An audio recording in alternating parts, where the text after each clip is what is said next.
Hello everyone. So today we will be dealing with chapter 2A of UP Panchayat Raj Act 1947. तो अगर हम chapter 2A की बात करें तो ये जो चैप्टर है ये यूपी एक्ट नंबर 9 ऑफ 1994 से इंसर्ट हुआ था इस एक्ट में। और ये बात करता है disqualification of members of gram panchayat and electoral rolls etcetera, कि एक ग्राम पंचायत के जो मेंबर्स हैं वो किन किन ग्राउंड्स पर डिसक्वालिफाइड हैं। तो स्टार्ट करते हैं विद सेक्शन 5A।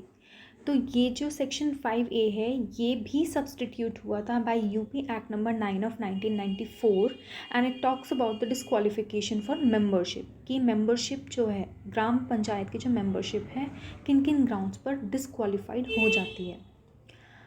तो ये सेक्शन 5A बोलता है हमारा, a person shall be disqualified from being chosen as and for time being the pradhan और a member of gram panchayat. ये बोलता है कि कोई भी मेंबर एक ग्राम पंचायत का कोई भी मेंबर या फिर प्रधान किन किन ग्राउंड्स पर डिसक्वालिफाइड होता है। तो वो सबसे पहला ग्राउंड जो है वो ये है कि अगर वो किसी भी law for time being in force, कोई भी ऐसा लॉ जो उस वक्त इन फोर्स में हो for the purpose of election to the state legislature, तो उस केस में जो मेंबर होगा या फिर जो प्रधान होगा वो डिसक्वालिफाइड हो जाएगा। लेकिन इसका एक प्रोवाइज़ो भी है, इसका प्रोवाइज़ो ये बात बोलता है कि कोई भी इंसान इस ग्राउंड पर तुम उसको डिसक्वालीफाई नहीं कर सकते हो कि भाई उसने तो 21 ईयर्स ऑफ एज अटेन ही नहीं करी है, तुम इस ग्राउंड पर उसको डिसक्वालीफाई नहीं कर सकते हो। अगर उस इंसान ने 21 ईयर एज अटेन कर रखी है तो फिर वो डिसक्वालीफाइड नहीं होगा। सेकेंड हमारा है, अगर कोई भी मेंबर या फिर प्रधान कोई भी सैलरीड सर्वेंट हो ऑफ द ग्राम पंचायत, ठीक है, उसको सैलरी वगैरह मिल रही हो ग्राम पंचायत में, तो फिर वो डिसक्वालीफाइड माना जाएगा। थर्ड है हमारा, अगर कोई एरियर्स उस पर चढ़ रहा हो of any tax fees rate of any other dues payable by him, उसको कोई टैक्स पे करना हो, फ़ी करनी हो, रेट करना हो, या कोई भी ऐसा ड्यू हो जो उस इंसान को पे करना हो टू द ग्राम पंचायत, क्षेत्र पंचायत और जिला पंचायत, इन तीन जगह पर उसने अगर उसको कोई टैक्स वगैरह पे करना हो लेकिन उसने पे नहीं कर रखा है, उसको रिमाइंडर्स बार बार भेजे गए हैं तब भी उसने पे नहीं किया है, तब भी वो डिसक्वालीफाइड माना जाएगा। नेक्स्ट है, अगर वो एक अनडिस्चार्ज्ड इंसॉल्वेंट है, उस केस में भी वो डिसक्वालीफाइड माना जाएगा। Next, if he is convicted of an offence involving the moral turpitude, कोई भी ऐसा ऑफेंस जिसमें मॉरल टर्पिट्यूड इन्वॉल्व हो, मीन्स कोई भी ऐसा ऑफेंस जो मॉरली गलत हो, कोई भी ऐसा ऑफेंस हो, तो उसमें अगर वो कन्विक्ट हुआ है तो उस केस में भी उसको डिसक्वालीफाइड माना जाएगा। सबसेक्शन 2H से हमारे जो डिसक्वालिफिकेशंस हैं वो with respect to certain offences start हो जाते हैं। तो यहाँ पर सबसे पहले सबसेक्शन H ये बात बोलता है कि अगर कोई भी मेंबर या प्रधान एसेंशियल कमोडिटीज़ एक्ट के अंडर किसी भी ऑफेंस के लिए की वजह से वो अगर वो उसको इम्प्रिजनमेंट हुआ है, सेंटेंसिंग हुई है अगर उसको फॉर एक्सीडिंग 3 मंथ्स, उस केस में वो डिसक्वालीफाइड होगा। अगर वो 6 मंथ या उससे ज़्यादा का इम्प्रिजनमेंट वो उसको हो चुका है for any offence which is under essential supplies temporary powers act 1946 या फिर UP control of supplies temporary powers act 1947 के अंडर अगर उसको कोई सेंटेंसिंग हुई है फॉर इम्प्रिजनमेंट एक्सीडिंग 6 मंथ, तो उस केस में वो डिसक्वालीफाइड माना जाएगा। नेक्स्ट है, अगर उसको सेंटेंस हुआ हो for imprisonment for a term exceeding 3 months, यहाँ पर भी 3 मंथ्स है under the UP excise act, तो उस केस में भी वो डिसक्वालीफाइड होगा। देन और KLM में सिर्फ और सिर्फ कन्विक्शन की बात की गई है, इसमें कोई मिनिमम या मैक्सिमम टर्म प्रिस्क्राइब्ड नहीं है। तो इसमें सिंपली ये बात बोली गई है कि अगर कोई narcotics drug and psychotropic substance act है, उस केस में अगर उसको कन्विक्ट किया गया हो या कोई भी इलेक्शन ऑफेंस में कन्विक्ट किया गया हो या फिर UP removal of social disabilities act या फिर protection of civil rights act में अगर तो फिर उस केस में वो डिसक्वालीफाइड माना जाएगा।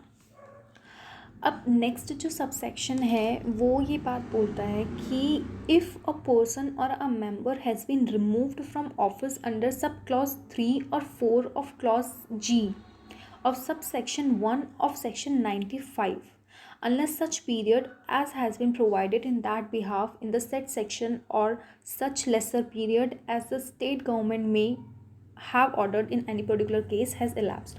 ये सबसेक्शन एन ये बात बोलता है कि अगर कोई भी इंसान रिमूव्ड हो जाता है from office under subsection 1 clause ji of section 95 सब क्लॉज 3 और 4 में, तो तब भी वो डिस्क्वालीफाइड माना जाएगा. सब clause 3 of clause ji of sub section 1 of section 95 कुछ नहीं बोलता. ये बस यही बात बोलता है कि जब एक मेंबर या फिर जो प्रधान होता है वो अगर अपनी पोजीशन को मिसयूज़ करता है तो उस केस में वो डिस्क्वालीफाइड माना जाएगा. कि मतलब कोई भी प्रधान या कोई भी मेंबर है वो अपनी पोजीशन को अब्यूज़ नहीं करना चाहिए कुछ उसके या फिर अपनी ड्यूटीज़ के अगेंस्ट जो प्रिस्क्राइब कर रखी है इस लॉ के अंडर, तो फिर उसके अगेंस्ट नहीं जाना चाहिए. उस केस में उसका डिस्क्वालिफिकेशन हो जाएगा from being the membership of the gram panchayat. अब इसमें कुछ प्रोवाइज़ो हैं. इस सेक्शन के प्रोवाइज़ो ये बात बोलते हैं कि जो पीरियड ऑफ डिस्क्वालिफिकेशन होगा वो 5 ईयर्स होगा फ्रॉम सच पीरियड एज में बी प्रिस्क्राइब. वो जो पीरियड ऑफ डिस्क्वालिफिकेशन कि कब तक वो डिस्क्वालीफाइड माना जाएगा वो 5 साल तक के लिए डिस्क्वालीफाइड माना जाएगा. 5 साल के बाद वो दोबारा से अप्लाई कर सकता है. सेकेंड प्रोवाइज़ो उसका ये बात बोलता है कि अगर जो क्लॉज ई था हमारा, क्लॉज ई क्या बात बोल रहा था, वो बोल रहा था कि भाई अगर कोई अरियर्स हमारे हैं in relation to any tax or fees or any dues, तो अगर वो अरियर्स पे हो जाते हैं या फिर कोई डिलीवरी हो जाती है कोई भी record of the property, that उस केस में डिस्क्वालिफिकेशन वहीं पर सीज हो जाएगी. यहाँ पर वो 5 साल वाला रूल अप्लाई नहीं होगा. यहाँ पर एज सुन एज यू पे दी अरियर्स और टैक्स उसी टाइम पर तुम्हारा डिस्क्वालिफिकेशन भी सीज हो जाएगा. थर्ड प्रोवाइज़ो ये बात बोलता है कि disqualification under any of the clause referred to in the first proviso may in any manner prescribe be remove by the state government. कि कोई भी डिस्क्वालिफिकेशन स्टेट गवर्नमेंट चाहती है तो वो उसको रिमूव कर सकती है. ये सब कुछ स्टेट गवर्नमेंट का डोमिनेंट एरिया है. अब इसमें 2 सबसेक्शन और रह गए हैं जो है सबसेक्शन सी और सबसेक्शन डी.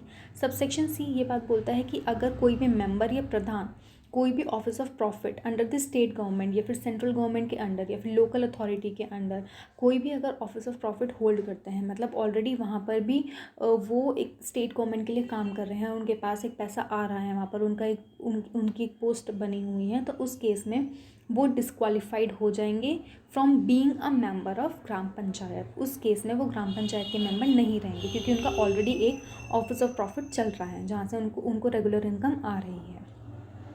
और अगर कोई भी मेंबर या फिर प्रधान किसी बोर्ड का बॉडी या फिर कॉरपोरेशन जो ओन्ड है या फिर कंट्रोल्ड की गई है बाय द स्टेट गवर्नमेंट और द सेंट्रल गवर्नमेंट, उस केस में भी वो डिस्क्वालीफाइड माना जाएगा. अगर सबसेक्शन डी ये बात बोलता है कि अगर कोई भी मेंबर या प्रधान डिसमिस किया गया हो from the service of the state government और द सेंट्रल गवर्नमेंट और लोकल अथॉरिटी कि फॉर मिसकंडक्ट, तो उस केस में भी वो इससे भी डिस्क्वालीफाइड माना जाएगा. तो ये था हमारा सेक्शन 5A. इसमें कुछ केस लॉज हैं. केस लॉज यही बात बोलते हैं. एक जैसे हमारा केस था Amarinder Singh versus state of UP 2006.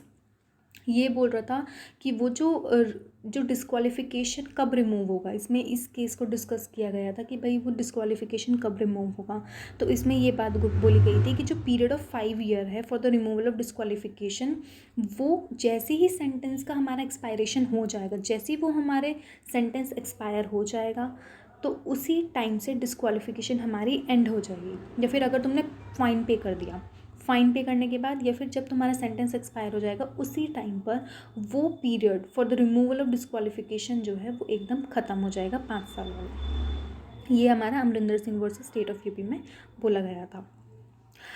और नेक्स्ट केस जो था हमारा नान्हे वर्सेस स्टेट ऑफ यूपी, ये 2010 का केस था. इसमें ये बात बोली गई थी कि अगर तुम एक क्रिमिनल केस में तुम्हारा एक मेयर इन्वॉल्वमेंट है कि भाई तुम सिर्फ उसका एक पार्ट थे, तो उस केस में तुम डिस्क्वालीफाइड नहीं माने जाओगे, तुम्हारा उसमें एक्टिव पार्ट होना चाहिए. ठीक है, तुम्हारा उसमें कन्विक्शन होना चाहिए, तुम कन्विक्टेड होने चाहिए फॉर इम्प्रिजनमेंट और फॉर फाइन, तुम्हारा कन्विक्शन होना चाहिए, उस केस में ही तुम डिस्क्वालीफाइड माने जाओगे, वरना तुम डिस्क्वालीफाइड नहीं माने जाओगे। सेक्शन 6 की अगर हम बात करें तो ये सिसेशन ऑफ मेंबरशिप की बात करता है कि कब मेंबरशिप हमारी सीज हो जाएगी, मतलब वो ख़त्म हो जाएगी एक तरह से। तो इसमें सब सेक्शन 1 ये बात बोलता है कि जो एक मेंबर होंगे ग्राम सभा के, वो सीज हो जाएंगे to be a member if the entries relating to that member is deleted from the electoral roll. मतलब उस ग्राम पंचायत की जो टेरिटोरियल कॉन्स्टिट्यूएंसी है उसमें एक इलेक्टोरल रोल प्रिपेयर्ड होते हैं, यह हमें पता है। तो अगर उसमें जितने भी मेंबर्स होते हैं ग्राम पंचायत के, उनके नेम्स लिखे हुए होते हैं, तो अगर उस इलेक्टोरल रोल में से उनका नेम ख़त्म हो जाता है तो उस केस में जो मेंबर होंगे वो सीज हो जाएंगे to be a member of gram panchayat, उसके मेंबर वो नहीं बचेंगे। सबसेक्शन 2 ये बात बोलता है कि where any person ceases to be a member of the gram panchayat under subsection 1 he shall also cease to hold any office to which he may have been elected, nominated और appointed by reason of his being a member thereof. कि अगर वो एक member होने से seize, मतलब उसका एक वो मेंबरशिप ख़त्म हो जाती है, तो उस केस में जो उसने ऑफिस होल्ड कर रखा था या जिस पर वो नॉमिनेटेड था या जिस पर वो अपॉइंटेड था जिस ऑफिस में, वो भी उसका ख़त्म हो जाएगा। अब सेक्शन 6A जो है ये हमारा सब्सटीट्यूट हुआ था by section 8 of UP act number 2 of 1995। ये decision on question as to disqualification की बात करता है।